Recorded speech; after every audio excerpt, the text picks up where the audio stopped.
Shoulder பெயினுமே ரெண்டாக பிரிச்சுக்கலாம். ஒரு பெரிய ப்ராப்ளம் நிறைய பேருக்கு ஷோல்டரில் வர்றது வந்து நீங்கள் கேள்விப்பட்டிருப்பீங்க, frozen shoulder. Frozen shoulder nothing, இதுதான் என்னோட லெஃப்ட் சைட் ஷோல்டர் காம்ப்ளெக்ஸ். இப்படி தான் உட்காந்துருக்கேன் ஷோல்டர், சரியா? ஸோ இப்போ இந்த ஃப்ரோசன் ஷோல்டர் என்ன ஆகும்னா, அந்த அவுட்டர் பார்ட்டில் அந்த ஜவ்வுன்னு சொல்லுவாங்க, கேப்சூல்னு ஒரு எலாஸ்டிக் பேண்ட் மாதிரி நினச்சிக்கோங்களேன். அது இப்படி இந்த ஷோல்டர் ரெண்டு எலும்பையும் பிடிச்சிக்கிட்டு இருக்குது. அந்த ஜவ்வு வந்து அப்படி இறுகிடும்.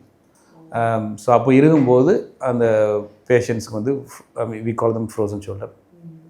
அதுக்கு அது அன்ஃபார்ச்சுனேட்லி அது உடனே சரியாகாத கண்டிஷன். அது ஸ்லோவாக தான் பெட்டராகும். But it will definitely get better. But கொஞ்சம் உடனே சரியாகாது. ஸோ அதுக்கு வி கிவ் தம் எக்ஸசைஸ், கொஞ்சம் advice.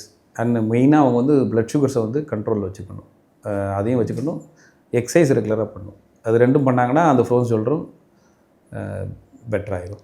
Other side is mostly ஏதாவது மஸ்குலர் இன்ஜுரிஸ்.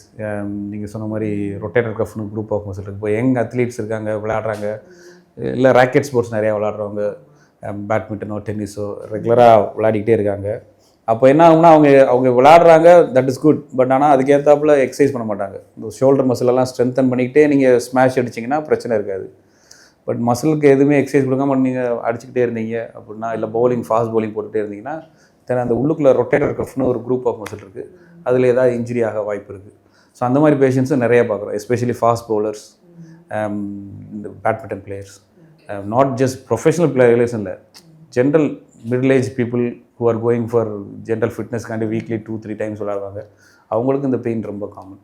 ஸோ அவங்களுக்கு ஆல்சோ அந்த மசிலை ரிலீஸ் பண்ணுறது, ஜாயிண்ட்டை கிராக் பண்ணுறது, அண்ட் மெயினாக அகெயின் ரீஹேப் எக்ஸசைஸ் கொடுத்து அவங்களுக்கு அந்த மசிலை ஸ்ட்ரென்தன் பண்ணுறதுக்கு வீக் இது அட்வைஸ்.